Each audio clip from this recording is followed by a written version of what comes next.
દિલ્હીના રોહિણી વિસ્તારમાં મોડી રાત્રે એક એન્કાઉન્ટર કરવામાં આવ્યું છે, જેમાં બિહારમાંથી વોન્ટેડ 4 કુખ્યાત બદમાશોને પોલીસે ઠાર મારી દીધા છે.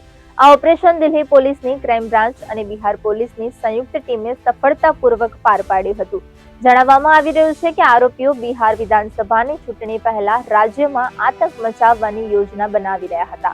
આ અથડામણ બહાદુર શાહ માર્ગ પર ડોક્ટર આંબેડકર ચોકથી લઈને પંસાલી ચોક સુધી ચાલી હતી.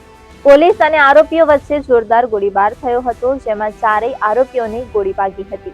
તમામ ઇજાગ્રસ્તોને તાત્કાલિક સારવાર માટે રોહિણી સ્થિત ડોક્ટર BCA હોસ્પિટલ લઈ જવામાં આવ્યા હતા, જ્યાં તેમનું મૃત્યુ નીપજ્યું હતું. પોલીસ સૂત્રો પાસેથી મળતી માહિતી મુજબ આ ચારેય આરોપીઓ બિહારમાં અનેક ગંભીર ગુનાઓમાં વોન્ટેડ હતા. કહેવાય છે કે આ ગેંગ સિગ્મા એન્ડ કંપનીના નામથી કુખ્યાત હતી અને તેનો સરદાર રંજન પાઠક હતો. આ ગેંગ નેપાળથી લઈને બિહાર સુધી સક્રિય હતી.